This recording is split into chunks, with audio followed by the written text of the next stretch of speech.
وسلم صلی اللہ علی محمد صلی اللہ علیہ وسلم یا ربی بالمصطفیٰ بلغ مقاصدنا یا ربی بالمصطفیٰ بلغ مقاصدنا واغفر لنا ما مضى یا واسع الكرم مولاي صل وسلم دائما ابدا على حبيبك خير الخلق كلهم میرے مولا میرے آقا میرے مولا میرے آقا میرے مولا میرے آقا میرے مولا میرے آقا میرے مولا میرے آقا میرے مولا میرے آقا میرے مولا میرے آقا میرے مولا میرے آقا مبارک ہو محمد مصطفیٰ تشریف لے آئے مولایا صلی وسلم دائما ابدا على حبیبک خیر الخلق كلهم یا رسول اللہ صلی اللہ علیہ وسلم اللہ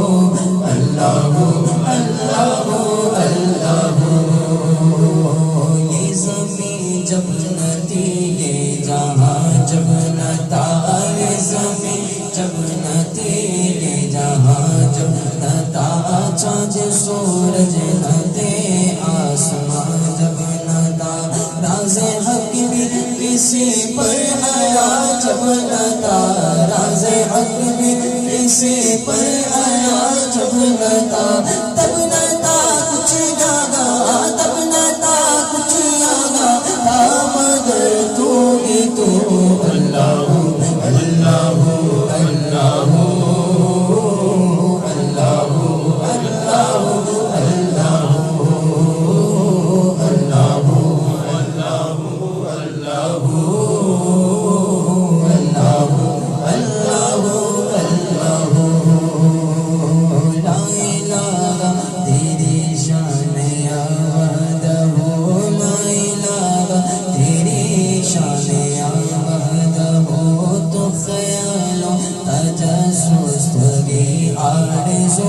آنکھ کی روشنی دل کی آواز تو آنکھ کی روشنی دل کی آواز تو تابی تو ہے بھی تو تابی تو ہے بھی تو ہوگا بس تو ہی تو اللہ اللہ اللہ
تو کجا من کجا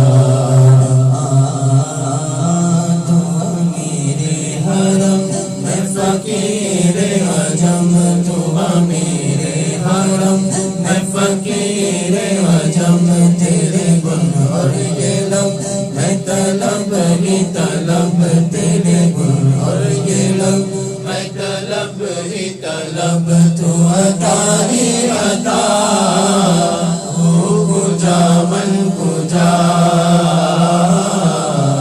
تو کجا من کجا تو کجا من کجا تو کجا من کجا الہام ہے جامع تیرا الہام ہے جامع تیرا قرآن ماما ہے تیرا قرآن ماما ہے تیرا منبر تیرا عرش بری منبر تیرا عرش بری یا رحمت للعالمین تو کجا من کجا تو کجا من کجا تو کجا من کجا تو کجا من کجا تو حقیقت ہے میں صرف احساس ہوں تو حقیقت ہے میں صرف احساس ہوں تو سمندر میں بندگی ہوئے پیاس ہوں تو سمندر میں بندگی ہوئے پیاس ہوں میرا در خاک پر اور تیری رہ گزر میرا در خاک پر اور تیری رہ گزر سدرۃ المنتہا تو کجا من کجا تو کجا من کجا تو کجا من کجا تو کجا من کجا پر تو جولی میری یا محمد رات کر میں نہ جاؤں گا خالی پر تو جولی میری یا محمد رات کر میں نہ جاؤں گا خالی کچھ نوازوں کا صدقہ ہو در پہ آیا ہوں بن کر سوالی کچھ نوازوں کا صدقہ عطا ہو در پہ آیا ہوں بن کر سوالی پر تو جھولی میری یا محمد لوٹ کر میں نہ جاؤں گا خالی ہو لوٹ کر میں نہ جاؤں گا خالی کچھ نوازوں کا صدقہ عطا ہو در پہ آیا ہوں بن کر سوالی برد جولی میری یا محمد لوٹ کر میں نہ جاؤں گا خالی عاشق مصطفیٰ کی عزا میں اللہ اللہ کتنا سرتا کی سنتے کہ جس کو کیا رضا اذان بلالی برد جولی میری یا محمد لوٹ کر میں نہ جاؤں گا خالی لمحات نظیروں کا فی نظر لمحات نظیروں کا فی نظر تو شد پیدا جانا لمحات نظیروں کا فی نظر لمحات نظیروں کا فی نظر مثل تو شد پیدا جانا جگراج کو تاج تورے سر سو جگراج کو تاج تورے سر سو ہے تجھ کو یا حبیب اللہ یا رسول اللہ یا حبیب اللہ یا رسول اللہ یا حبیب اللہ یا رسول اللہ یا حبیب اللہ سب سے اولا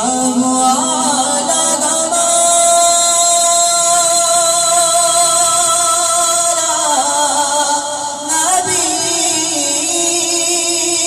سب سے بالا والا ہمارا نبی اپنے مولا کا پیارا ہمارا نبی اپنے مولا کا پیارا ہمارا نبی دونوں عالم کا دولہا ہمارا نبی یا رسول اللہ یا حبیب اللہ یا رسول اللہ یا حبیب اللہ یا رسول اللہ یا حبیب اللہ یا رسول اللہ یا حبیب اللہ صلی اللہ علیہ وسلم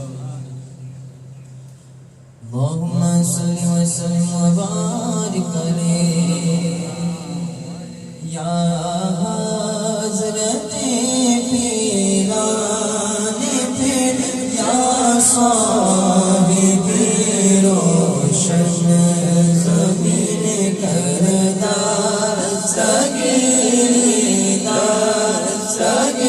یا غوث اعظم دستگیر یا حضرت پیران پیر یا صاحب روشن زمین کردار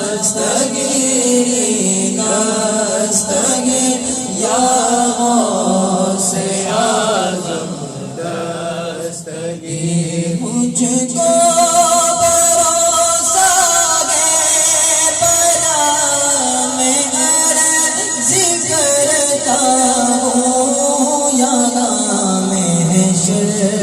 میں تم لینا چرا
اجمیر کی بستی میں جب خواجہ بلائیں گے اجمیر کی بستی میں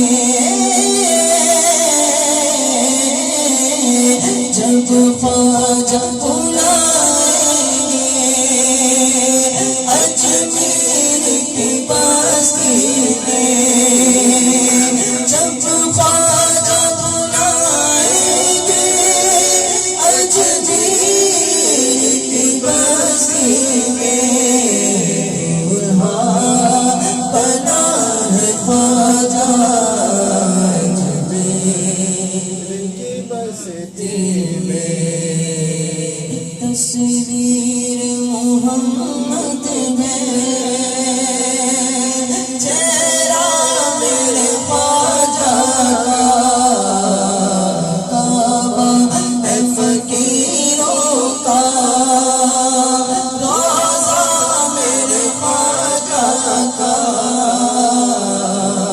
تصویر محمد ہے چہرہ میرے خواجہ کا کعبہ ہے فقیروں کا روضہ میرے خواجہ کا تصویر محمد ہے چہرہ میرے خواجہ کا کعبہ ہے فقیروں کا روضہ میرے خواجہ کا دلہا بنا دلہا بنا ہے خواجہ دلہا بنا ہے خواجہ اجمیر کی بستی میں اجمیر کی بستی میں صلو علی الحبیب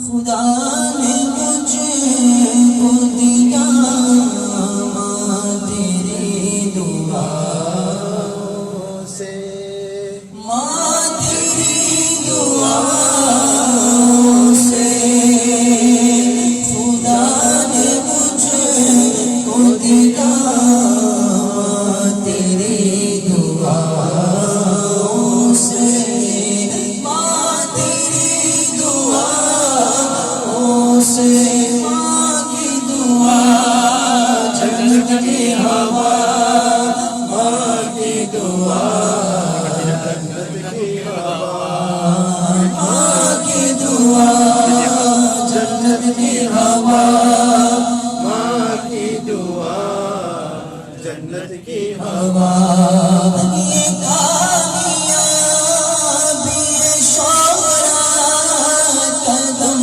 قدم پہ ملی یہ کامیابی شعرا قدم قدم پہ ملی یہ تیرا ملا یہ تیرا ملا ماں تیری دعا سے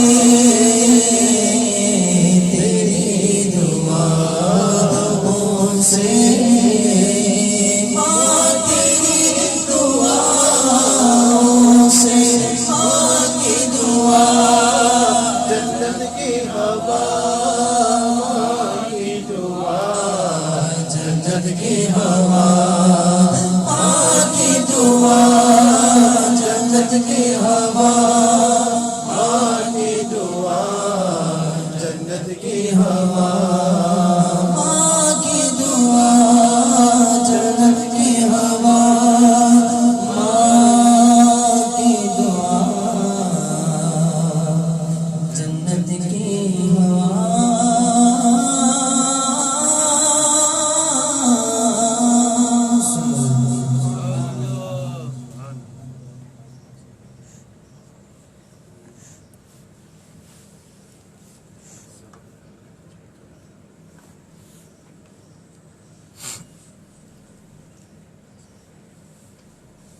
السلام علیکم ورحمۃ اللہ تعالی وبرکاتہ.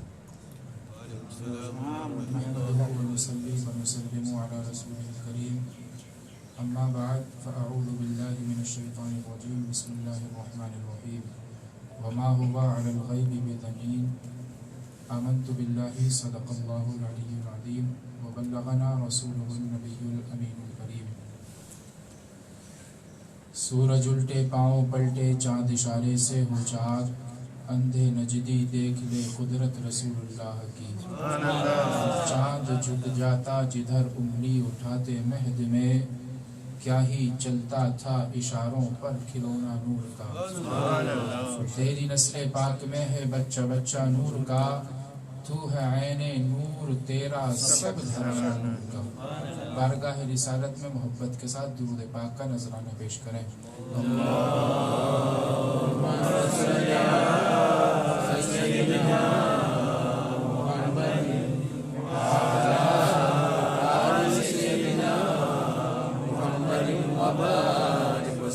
صلو علیہ صلاۃ و سلام علیک یا رسول اللہ وسلم علیک یا حبیب اللہ. حاضرین محفل، یہ مجلس ہمارے فرحان بھائی نے، ان کے والد محترم شریف منگرالی صاحب نے عید میلاد النبی صلی اللہ تعالی علیہ وسلم کے موقع پر اپنے گھر میں منعقد کی ہے. سب سے پہلے یہ سمجھیں کہ جو محفل سجائی جاتی ہے، اللہ اور اس کے رسول کا ذکر ہوتا ہے، تو وہاں پر جو محفل ہے ویسے وہ ہمارا گھر ہوتا ہے، لیکن جب اللہ اور اس کے رسول کی محفل سجا دی جائے تو حدیث پاک میں آتا ہے کہ اس جگہ کو اللہ رب العزت جنت کی کیاری بنا دیتا ہے. آپ لوگ یہاں پر بیٹھے ہیں تو ایک جنت کی کیاری میں بیٹھے ہیں، اللہ اور اس کے رسول کا ذکر سن رہے ہیں. مجھے ٹاپک دیا گیا ہے، موضوع بتایا ہے فرحان بھائی نے کہ علم غیب مصطفیٰ صلی اللہ علیہ وسلم کے تعلق سے بیان کرنا ہے.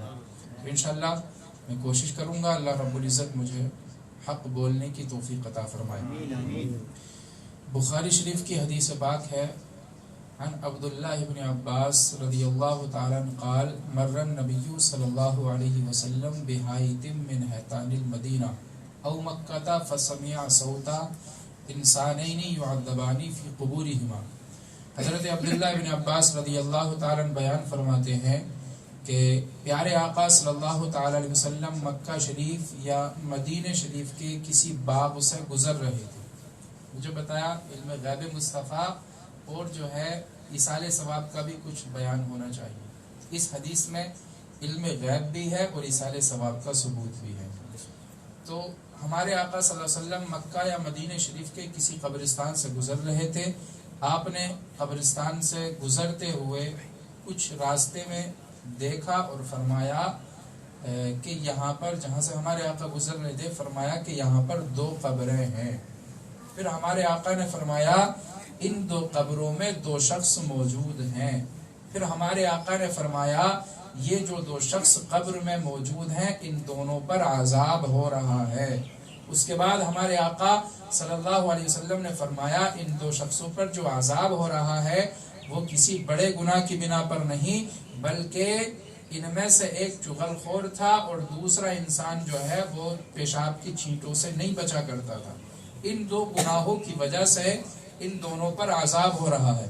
پھر ہمارے آقا صلی اللہ تعالی علیہ وسلم نے ایک درخت کی ٹہنی کو منگایا، ہری تھی، فریش تھی. اس ٹہنی کے 2 ٹکڑے کیے، ایک ٹکڑے کو ایک قبر پر ڈال دیا، دوسرے ٹکڑے کو دوسری قبر پر ڈال دیا.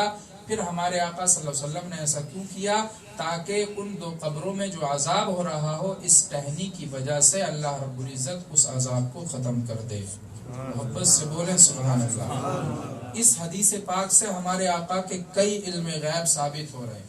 آج کل کے بدعقیدہ وہ بولتے ہیں کہ ہمارے نبی کو علم غیب نہیں ہے، جبکہ میں جو آیت کریمہ پڑھی اللہ فرماتا وما ہوا علی الغیب بضنین، میرا محبوب اللہ کا رسول اللہ کا محبوب علم غیب بتانے میں بخیل نہیں ہے، کنجوس نہیں ہے. ایک انسان وہ ہے جو غریبوں کو کچھ دیتا نہیں ہے. وہ کون انسان ہے کہ جس کے پاس کچھ ہے ہی نہیں، اور ایک وہ ہے جس کے پاس دولت ہے مگر اس کے باوجود وہ دیتا نہیں. تو جو جس انسان کے پاس دولت ہو وہ اللہ کی راہ میں خرچ نہ کرے تو اس کو بولتے ہیں کہ وہ کنجوس ہے، خرچ نہیں کرتا. لیکن جس انسان کے پاس ہے ہی نہیں تو وہ کہاں سے خرچ کرے گا؟ تو ہمارے آقا کے بارے میں اللہ نے فرمایا کہ میرا محبوب جو ہے وہ علم غیب بتانے میں کنجوس نہیں ہے. اللہ فرما رہا ہے تو پتہ چلا کہ اللہ رب العزت نے کہا ہے کہ میرا محبوب علم غیب بتانے میں کنجوس نہیں ہے. تو اس آیت کریمہ سے پتہ چلتا ہے کہ ہمارے آقا کو علم غیب ہے اور ہمارے آقا علم غیب بتانے میں کنجوسی نہیں کرتے بلکہ اپنے علم غیب کو خوب بیان کیا کرتے ہیں. یہ آیت کریمہ بتا رہی ہے. دوسری آیت میں ہے وَعَلَّمَكَ مَا لَمْ تَكُنْ تَعْلَمْ. اللہ نے فرمایا اے محبوب آپ جو نہیں جانتے تھے ہم نے آپ کو وہ سب سکھا دیا. تو آیت تو بتا رہی ہے ہمارے آقا کو علم غیب ہے، مگر کچھ بدعقیدے وہ کہہ رہے ہیں کہ حضور کو علم غیب نہیں ہے. تو ہم ان بدعقیدوں کی بات نہیں مانیں گے بلکہ اللہ کی بات مانیں گے. ادھر قرآن بتا رہا ہے، ادھر جو حدیث پاک میں نے بھی پڑھ کر کے آپ کو بتائی ہے، اس حدیث سے ہمارے آقا کے کئی علم غیب ظاہر ہو رہے ہیں. سب سے پہلا علم غیب کہ ہمارے آقا نے راستے سے گزرتے ہوئے یہ بتا دیا کہ یہاں پر 2 قبریں ہیں. تو ہمارے آقا کو یہ علم غیب ہے کہ یہ جو مٹی نظر آ رہی ہے یہ معمولی سی مٹی نہیں ہے بلکہ یہ 2 قبروں کی مٹی ہے. یہاں پر 2 قبریں ہیں. ہمارے آقا یہ بھی جانتے ہیں کہ وہاں پر 2 قبریں ہیں. پھر ہمارے آقا نے یہ بھی جان لیا کہ ان 2 قبروں میں 2 انسان ہی دفن ہیں. ایسا نہیں ہے کہ ایک قبر میں 10 لوگوں کو دفن کر دیا گیا ہو، جیسے موریشس میں ایک قبر میں کافی لوگوں کو دفن کر دیا جاتا. مگر ہمارے آقا یہ بھی جانتے ہیں کہ اس قبر میں جو ہے 2 انسان موجود ہیں. 2 علم غیب ہو گئے. ہمارے آقا نے سب سے پہلے یہ جان لیا کہ یہ 2 قبریں ہیں. دوسرا علم غیب کہ ہمارے آقا نے یہ جان لیا، یہ بتا دیا کہ ان 2 قبروں میں 2 شخص موجود ہیں. تیسرا علم غیب ہمارے آقا نے یہ بتا دیا کہ ان دونوں انسانوں پر قبر میں عذاب ہو رہا ہے. 3 علم غیب ہو گئے. چوتھا علم غیب ثابت ہوتا ہے کہ ہمارے آقا نے یہ بتایا کہ ان 2 قبروں میں عذاب کس وجہ سے ہو رہا ہے. 5واں علم غیب کہ ہمارے آقا اس نے یہ بھی جان لیا اور بتا دیا کہ کس وجہ سے یہ عذاب ختم ہو سکتا ہے. ایک ٹہنی، درخت کی ٹہنی منگائی. ٹہنی کا فائدہ کیا ہوتا ہے کہ جب تک پھول ہرا رہتا ہے یا کوئی سبزی ہوا کرتی ہے تو جب تک وہ ہری رہتی ہے اللہ کی تسبیح و تحمید بیان کرتی ہے. تو اس ٹہنی کو اس لیے ہمارے آقا نے منگایا اور قبر پر ڈال دیا کہ یہ ٹہنی تسبیح بیان کرے گی، ادھر اللہ رب العزت اس قبر سے عذاب کو ختم کر دے گا. ایک حدیث سے ہمارے آقا کے 5 علم غیب ثابت ہو رہے ہیں. تو اب ہم اس بدعقیدے کی بات نہیں مانیں گے، اللہ اور اس کے رسول کی بات مانیں گے. یہ ہمارے آقا کا علم غیب ہے. ایک اور حدیث پاک ہے جو بخاری شریف میں یہ بھی موجود ہے کہ ہمارے آقا صلی اللہ علیہ وسلم، یہ بھی اس حدیث سے جو ہے ایصال ثواب کا بھی ثبوت ہو رہا ہے اور علم غیب کا بھی پتہ چل رہا ہے. ایصال ثواب کا ثبوت یہ کہ جو ہم قبر پر اگر کچھ ٹہنی ڈالتے ہیں، کچھ پھول چڑھاتے ہیں تو اس کا فائدہ کیا ہوتا ہے؟ وہ تسبیحات بیان کرتے ہیں اور ان تسبیحات کا قبر والے کو فائدہ ملتا ہے. جس طرح ہم اپنے گھر میں ایصال ثواب کی یا اللہ اور اس کے رسول کی محفل کو سجائیں، اس پر اللہ رب العزت ثواب عطا فرمائے، تو اس ثواب کو ہم مرحومین کی روح کو بھیجتے ہیں. تو کیوں؟ اس لیے کہ ان مرحومین کو فائدہ پہنچتا ہے. اور ایصال ثواب یہ حدیث پاک سے ثابت ہے. ہمارے آقا صلی اللہ علیہ وسلم نے خود کیا ہے، صحابہ کرام نے کیا ہے، علماء کرام، ائمہ کرام، اولیاء کرام نے کیا. اس لیے ہم ایصال ثواب کرتے ہیں. اب رہا یہ معاملہ کہ جو ایصال ثواب کو مانتے ہیں ان کو فائدہ ملتا ہے، جو ایصال ثواب کو نہیں مانتے ہیں ان کو کوئی فائدہ نہیں ملتا ہے. لیکن ایصال ثواب کا فائدہ اسی کو ملتا ہے جو مرنے سے پہلے دنیا میں رہ کر کے ایصال ثواب پر یقین رکھتا تھا، ایمان رکھتا تھا. جو ایصال ثواب پر یقین و ایمان نہیں رکھتا تھا تو مرنے کے بعد اگر اس کے نام سے 1000 بھی قرآن پڑھ دیے جائیں تو کوئی فائدہ نہیں پہنچے گا. فائدہ اسی کو پہنچے گا کہ جو دنیا میں رہ کر کے ایصال ثواب پر یقین رکھتا تھا، ایمان رکھتا تھا. ایک اور حدیث پاک میں آپ کی بارگاہ میں پیش کرتا ہوں جس حدیث سے جو ہے ہمارے آقا کا علم غیب بھی ثابت ہو رہتا ہے اور ہمارے آقا کے ہاتھوں کا کمال، ہاتھوں کا اختیار بھی ثابت ہوتا ہے. محبت سے بولیں سبحان اللہ. جب کوئی بندہ مومن سبحان اللہ کہتا ہے، جب ہمارے آقا معراج کی رات تشریف لے کر کے گئے تھے، واپس تشریف لا رہے تھے تو ایک آسمان پر حضرت ابراہیم علیہ السلام سے ملاقات ہوئی تھی. حضرت ابراہیم نے کہا تھا کہ یا رسول اللہ جب آپ دنیا میں جا رہے ہیں تو اپنی امت کو میری طرف سے یہ پیغام پہنچانا.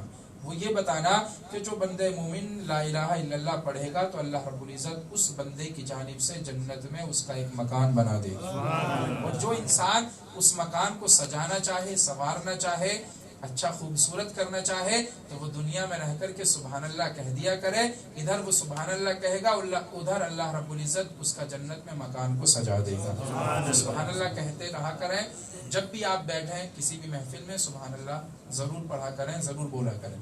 ہمارے آقا صلی اللہ علیہ وسلم نے حضرت علی رضی اللہ تعالیٰ کسی سفر کے موقع پر ہمارے آقا صلی اللہ علیہ وسلم کے ساتھ صحابہ کرام موجود تھے، حضور نے حضرت علی کو بلایا اور فرمایا کہ اے علی، یہ صحابہ کرام پانی مانگ رہے ہیں، پانی ختم ہو گیا ہے، ایسا کرو یہ جو پہاڑ نظر آ رہا ہے اس پہاڑ کے پیچھے چلے جاؤ، وہاں پر آپ کو ایک حبشہ کا غلام جاتا ہوا ملے گا جو اونٹ پر سوار ہوگا، اور اس کے کاندھے پر جو ہے ایک مشکیزہ سوار ہوگا، اور اس مشکیزے میں پانی بھرا ہوا ہوگا، اس غلام کو بلا کر کے میری بارگاہ میں لے کر کے آ جاؤ۔ تو ہمارے آقا نے فرمایا کہ اس پہاڑ کے پیچھے جاؤ، اور ہمارے آقا نے فرمایا جب اس پہاڑ کے پیچھے جاؤ گے تو ایک غلام ملے گا، اور وہ غلام حبشہ کا رہنے والا ہوگا۔ کتنے علم غیب! سب سے پہلے ہمارے آقا یہ جانتے ہیں کہ اس پہاڑ کے پیچھے ایک انسان گزر رہا ہے، اور وہ جو انسان گزر رہا ہے اس کے ہاتھ میں پانی کا مشکیزہ ہے، کوئی دودھ یا دہی نہیں ہے۔ ہمارے آقا یہ بھی جانتے ہیں۔ پھر ہمارے آقا یہ بھی جانتے ہیں کہ وہ جو غلام ہے مکہ یا مدینے کا رہنے والا نہیں ہے بلکہ حبشہ کا رہنے والا ہے۔ اس کے بعد ہمارے آقا نے حضرت علی سے فرمایا، تو حضرت علی جب جا کر کے پہاڑ کے پیچھے دیکھا تو وہاں پر ایک حبشہ کا رہنے والا غلام موجود ہے، پانی لے کر کے جا رہا۔ حضور کا فرمان اس کو سنایا، کہا تمہیں ہمارے آقا بلا رہے ہیں۔ اس غلام نے کہا کہ میں آپ کے آقا کی بات نہیں مانوں گا، میں تو خود اپنے آقا کے حکم پر نکلا ہوا ہوں، پانی بھر کر کے لے کر جا رہا ہوں۔ تو حضرت علی نے فرمایا یہاں پر تمہارے آقا کی نہیں بلکہ ہمارے آقا کی بات مانی جائے گی، ہمارے آقا کی بات پر عمل کرو۔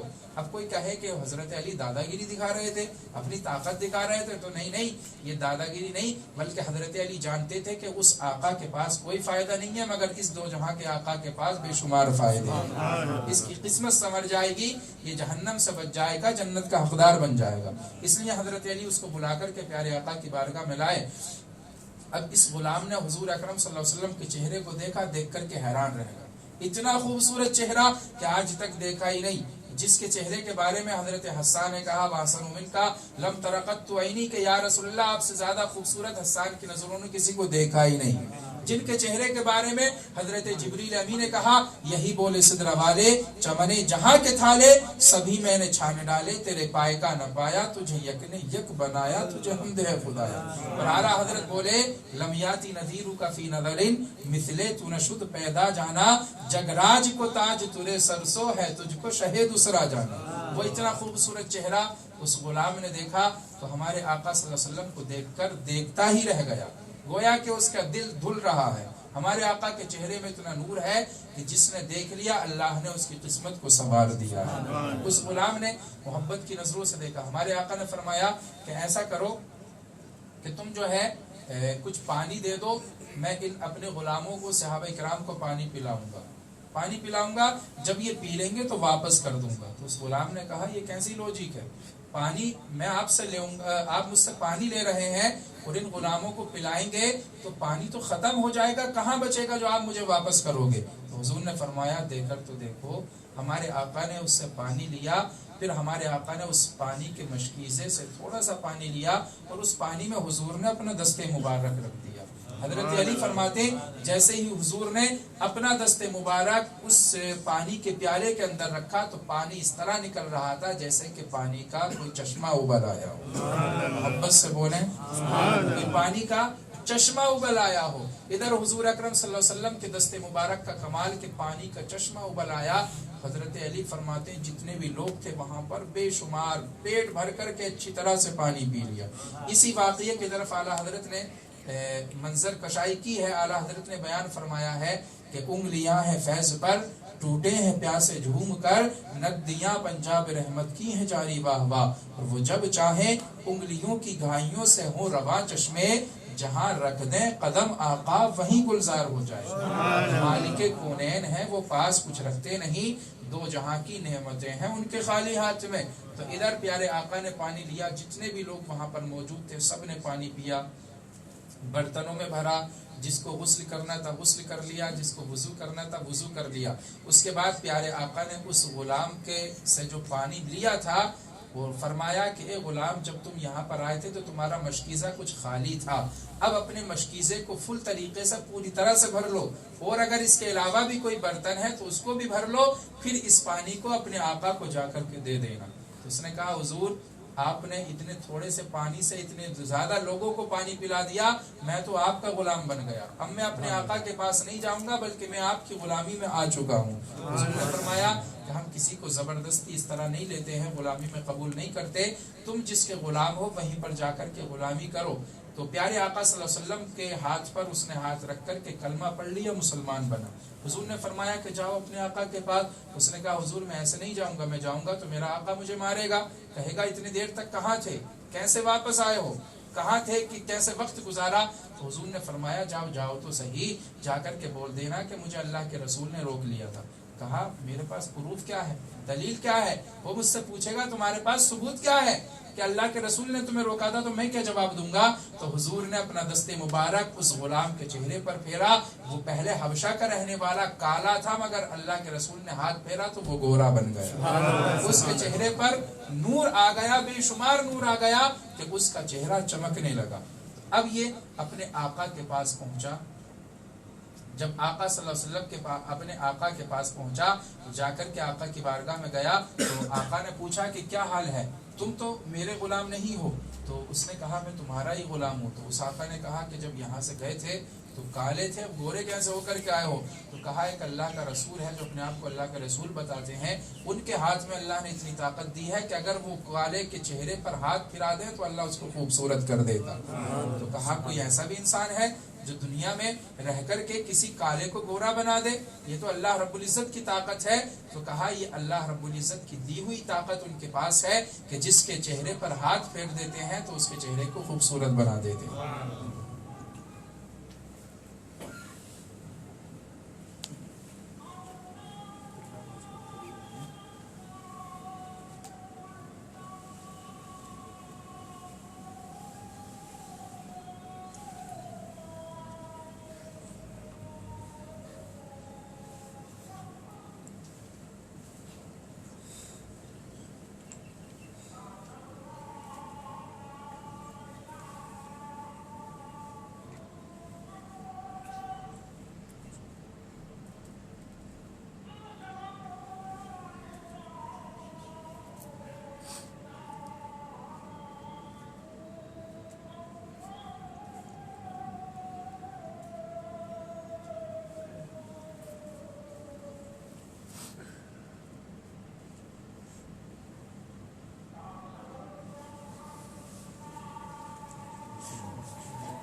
محمد والصلاة القائمة آت سيدنا محمد الوسيلة والفضيلة والدرجة الرفيعة وابعثه مقاما محمودا الذي بعثه وارزقنا شفاعته يوم القيامة إنك لا تخلف الميعاد. تو وہ غلام اپنے آقا کے پاس پہنچا، جا کر کے کہا کہ اتنا ہی نہیں کہ وہ خوبصورت کر دیتے ہیں، بلکہ حال یہ ہے کہ میں نے ان کو میدان میں بیٹھے ہوئے دیکھا ہے، جب راستے سے گزرتے ہیں تو بادل ان کا سایہ کیا کرتے ہیں، اور ایسا ہی نہیں، جس راستے سے گزرتے ہیں اس راستے سے خوشبو مہکتی رہتی ہے. اعلیٰ حضرت نے یہی کہا، ان کی مہک نے دل کے گنچے کھلا دیے ہیں، جس راہ چل دیے ہیں کوچے بسا دیے ہیں. اور ان کا حال یہ ہے کہ ہمارے پسینے سے بدبو آتی ہے مگر اللہ کے رسول کے پسینے میں خوشبو آیا کرتی ہے. اس نے کہا اچھا یہ سب معاملہ ہے تو چلو مجھے بھی ان کے پاس لے کر کے چلو. تو وہ اس غلام کا آقا، پیارے آقا صلی اللہ علیہ وسلم کی بارگاہ میں آیا. جب ہمارے آقا کے چہرے کو دیکھا تو دیکھ کر کے اس نے بھی کہا کہ یا رسول اللہ مجھے بھی کلمہ پڑھا کر کے مسلمان کر لیجیے. یہ میرے کریم سے گر قطرہ کسی نے مانگا، دریا بہا دیے ہیں، دربے بہا دیے ہیں. ہمارے آقا کا نور ایسا نور ہے کہ چمک تجھ سے پاتے ہیں سب پانے والے، میرا دل بھی چمکا دے چمکانے والے. تو ہمارے آقا صلی اللہ علیہ وسلم کا اس حدیث سے علم غیب ثابت ہوتا ہے کہ ہمارے آقا جانتے تھے کہ اس پہاڑ کے پیچھے سے ایک شخص گزر رہا ہے اور وہ حبشہ کا رہنے والا ہے اور اس کے پاس پانی موجود ہے. یہ سب علم غیب ثابت ہوتا ہے اور ہمارے آقا کے ہاتھوں کی طاقت محسوس ہوتی ہے. ہمارے آقا کے ہاتھوں کی طاقت کا پتہ چلتا ہے کہ ہمارے آقا صلی اللہ علیہ وسلم کی انگلیوں میں اللہ نے کتنی برکت رکھی ہے کہ اگر ہمارے آقا چاہیں تو انگلیوں سے پانی کے چشمے نکالتے ہیں. ایک اور ہمارے آقا کی طاقت، اتنی بڑی طاقت کہ حدیث پاک میں آتا ہے کہ مکے والوں نے پیارے آقا صلی اللہ علیہ وسلم کی بارگاہ میں حاضر ہو کر کے کہا کہ اگر آپ اللہ کے رسول ہیں تو ہمیں کوئی معجزہ دکھائیں. تو کافر ابو جہل کی طرف سے ایک حبیب نام کا شخص یمن سے آیا تھا، اس نے آ کر کے یہ مطالبہ کیا کہ اگر آپ اللہ کے رسول ہیں تو ہمیں کوئی معجزہ دکھائیں. تو پیارے آقا نے فرمایا بتاؤ کیا چاہتے ہو. تو اس یمن سے آئے شخص حبیب نے کہا کہ جادوگر کا جو جادو ہے وہ زمین پر چلتا ہے، آسمان پر نہیں چلتا. اگر آپ اللہ کے رسول ہیں تو اس چاند کے 2 ٹکڑے کر کے دکھا دیں. تو ہمارے آقا سے اتنا کہا تو حضور اکرم صلی اللہ علیہ وسلم نے اپنی انگلی کا اشارہ کیا، چاند کے 2 ٹکڑے کر کے. ایک چاند کا ٹکڑا پہاڑ کے دوسری جانب تھا، دوسرا ٹکڑا پہاڑ کے دوسری جانب تھا. ہمارے آقا کے ہاتھوں میں طاقت کہ آپ نے اپنی انگلی کے اشارے سے چاند کے 2 ٹکڑے کیے. چاند جھک جاتا جدھر، انگلی اٹھاتے مہد میں، کیا ہی چلتا تھا اشاروں پر کھلونا نور کا. صرف اتنا نہیں، پھر ہمارے آقا نے اپنی انگلیوں کی طاقت کا استعمال کیا. پھر جس چاند کے 2 ٹکڑے کیے تھے اللہ کے رسول نے اشارہ کیا اور چاند کو صحیح سلامت کر دیا، یعنی اس چاند کو جوڑ دیا، اس چاند کو ملا دیا. تو ہمارے آقا کے ہاتھوں میں اللہ نے اتنی طاقت دی ہے کہ اگر وہ چاہیں تو چاند کے 2 ٹکڑے کر دیں اور اگر وہ چاہیں تو چاند کو جوڑ دیں. حضرت عباس رضی اللہ تعالیٰ نے پیارے آقا کی بارگاہ میں کہا تھا ایمان لانے کے بعد کہ یا رسول اللہ میں آپ کو بچپن سے جانتا ہوں کہ آپ اللہ کے رسول ہیں. کہا وہ کیسے؟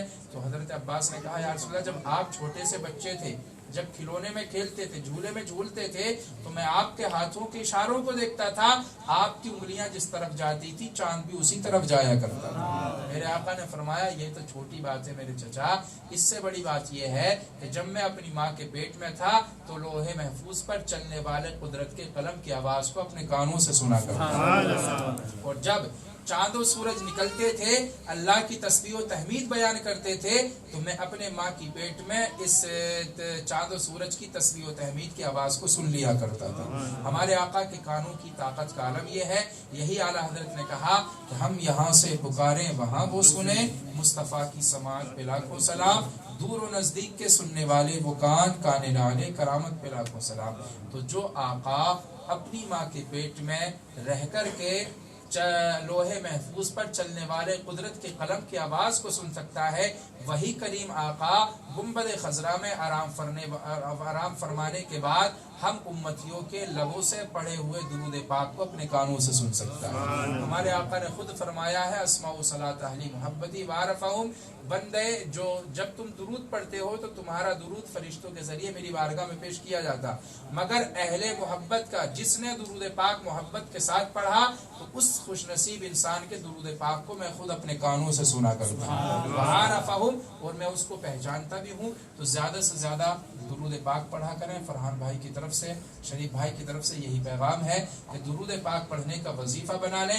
انشاءاللہ یہ درود پاک اگر آپ غریب ہیں تو آپ کو مالدار کر دے گا. یہی درود پاک اگر آپ کے چہرے پر نور نہیں ہے تو نور عطا کر دے گا. یہی درود پاک اگر آپ کو سکون نہیں ہے تو سکون عطا کر دے گا. یہی درود پاک اگر آپ جہنمی ہیں تو انشاءاللہ جنتی بنا دے گا. درود پاک پڑھنے کی عادت بنا لیں. جب قبر میں پہنچیں اور ہم سے سوال ہو، تیسرا سوال ہو کہ جب تم دنیا میں تھے تو اللہ کے رسول کے بارے میں کیا کہتے تھے، تو ہمیں جواب نہ دینا پڑے بلکہ ہمارے آقا یہ سوال سننے کے بعد خود فرما دیں کہ فرشتوں پوچھتے کیا ہو، یہ جب دنیا میں تھا تو مجھ پر کثرت کے ساتھ درود و سلام پڑھا کرتا. تو اس درود پاک کو پڑھا کریں. اللہ پاک اس محفل کو قبول فرمائے اور تمام جائز تمناؤں کو شریف بھائی کی، فرحان بھائی کی، ہم سب کی، ان کی والدہ کی تمام جائز تمناؤں کو اللہ قبول فرمائے. وما علینا الا البلاغ. پروگرام اصل کے بعد ذکر ہوگا، سلام، پھر دعا. دیر تک نہیں جائے گا، آپ سب لوگ تشریف لائیں.